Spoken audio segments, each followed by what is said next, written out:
Throughout the ages, countless reports of unexplained and baffling discoveries have been reportedly made deep within the mines of Earth. Regardless of the type of mine, or indeed its depth, it seems that these peculiar stories continue to surface, and usually only by word of mouth. Often, attached to these fascinating tales, you will find stories of these artifacts being seized, destroyed, or simply reburied. We are often confronted with an apparent cover-up, vast resources and manpower being harnessed to hide these facts from the world.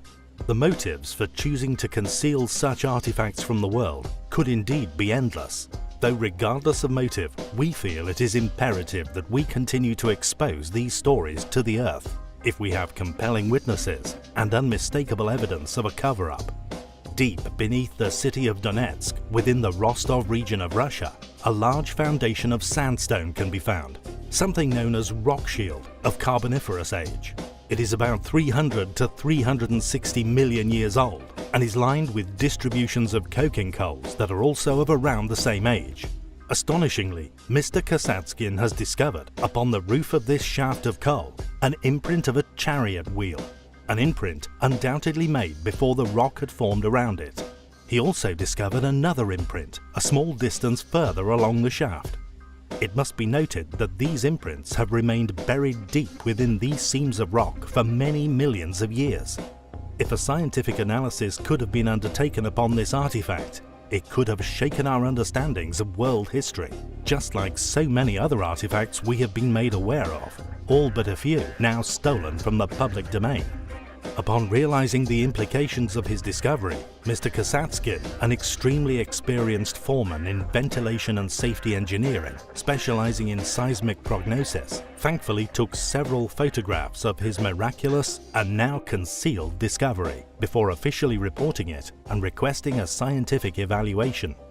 When his boss notified the owners of the mine in the hopes of getting an analysis of the artifact with an attempt to preserve it, to his boss's surprise, they demanded he continued the work through the shaft so that it could be subsequently flooded, which is unfortunately what has occurred, making further exploration of the sites impossible. He stated that he's investigated further regarding the Western Mine's history with the fellow miners there and was able to confirm the existence of the other print within that mine. It had been damaged by blast hole driving and was little mentioned, though it was indeed there. He was sometimes in this cut, he said, and got to take a good look at it. He says that he was surprised, but also somewhat afraid to admit that these objects are of artificial origin. We, on the other hand, are excited by such a premise, and will keep you posted on any further developments regarding the mine. We recently covered the astonishing discovery made deep within a coal mine under Rostov in Russia, fortunately photographed by Mr. Kasatkin, an experienced safety engineer, who discovered the prints of what clearly appears to have been left by chariots' wheels. These seemingly impossible prints are, thankfully, not the only unexplained artifacts to have been found deep within the mines of Earth. In 1912, workers shoveling coal in the municipal electric plant in Thomas, Oklahoma, would make an equally important discovery. As they were breaking up the large lumps of coal in preparation for the furnaces, to their surprise, a small iron pot would be ejected from one of the chunks. Several experts would examine the iron pot over the following few days, all declaring it to be genuine. Apparently, the imprint of the pot could also still be clearly seen in the broken chunks of coal that had encased it for, in all possibility, millions of years. According to Robert O. Fay of the Oklahoma Geological Survey, the Wilburton Mines coal, in which the pot was found, is an incredible 312 million years old. The cup is now displayed at a private museum in southern Missouri. It was fortunately photographed by Robert Nordling, who sent a copy to Frank Lewis Marsh, emeritus professor of biology at Andrews University in Berrien Springs, on 10 January 1949. He forwarded the images to Wilbert H. Rush in 1971. Rush was a professor of biology at Concordia College. This means that we now have several artifacts we know to be in existence, which, according to modern understanding as to the age of coal, are over 300 million years old. The pot is still within a private collection of an unknown collector. In 1944, a 10-year-old boy by the name of Newton Anderson was playing in his basement, smashing lumps of coal with a mallet, when he made an amazing discovery. The coal that he was playing with had been mined very near to where he lived in Upshur County, West Virginia, and is largely accepted to be around 300 million years old. Imagine then Newton's and subsequently his parents' surprise when he presented to them this small bell, complete with strange winged figure and its possibly very ancient clapper, later found to be made of iron. Although there are many people who now insist that the dating of the coal must be incorrect, this little bell could also be a long-lost relic, lost within woodland, that over the eons becomes perfectly preserved within the eventual coal seam, lost by an advanced civilization which once inhabited Earth. The bell is considered an antediluvian artifact or an object of pre-flood origins by the Institute for Creation Research, who had the bell submitted for laboratory testing at the University of Oklahoma. Whilst there, a nuclear activation analysis revealed that the bell contained an unusual mix of metals, a mix of metals not uncommon to Earth but rather unusual for our current civilization to have decided to have manufactured it with, further supporting its authenticity as a very ancient relic. Later on in his life, Newton Anderson spent a great deal of time researching the figure atop the bell. He discovered similarities to the Babylonian southwest wind demon called Pazuzu. The demon typically is shown with a prominent headpiece like the bell figure. The Hindu deity, Garuda, is sometimes depicted on top of bells, as is the Egyptian Isis. The kneeling posture with hands clasped is also quite like Garuda representations, and because of this, some have argued that it must be an Indian Ganta bell. However, these similar and often confusing arguments over very similar deities could be seen as a consequence of cataclysm.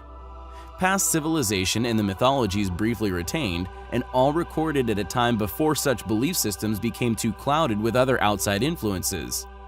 Another rare artifact is this strange handle, also found in coal and fortunately photographed before it vanished forever.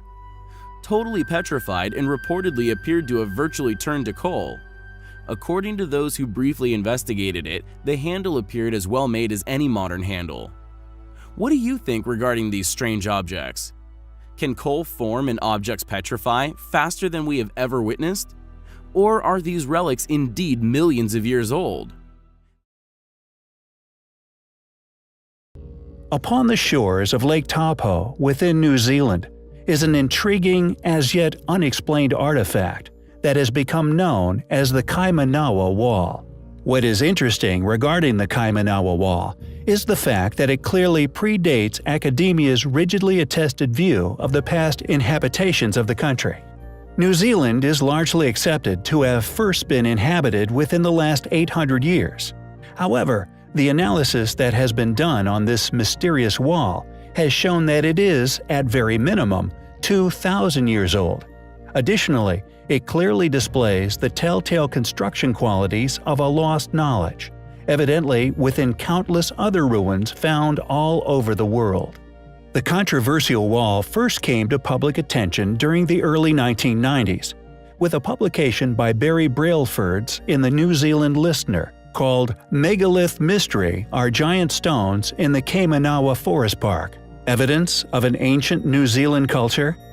Within, he details how analysis has shown that the stone wall is at least 2 millennia old and was created by previous unknown settlers within New Zealand. He called them the Waitaha and postulated that they were subsequently exterminated by the Maoris, who arrived only 800 years ago. Furthermore, Brailsford maintains that the wall could link New Zealand with Egypt, South America, and many other ancient civilizations, continuing to list 12 pieces of evidence to support his claims. Predictably, however, individuals within many different fields of academia have leapt to the defense of currently upheld paradigms. The Department of Conservation, archaeologists, geologists, and just about every political party in New Zealand, including a number of media outlets, directed tremendous hostility toward the claims, leading to the site being completely shut off to the public. You have to wonder, what are they so scared of people finding? Regardless of Brailsford's evidence, A conclusion that the wall is nothing but a mere natural formation has been publicly peddled ever since the publication nearly 30 years ago. A conclusion in staunch denial of reality or evidence.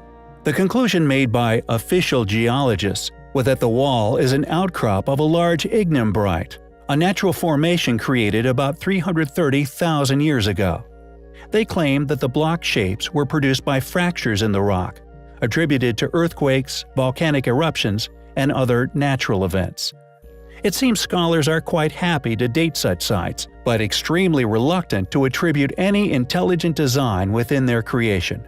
Could the Kaimanawa Wall really be a 330,000-year-old man-made wall?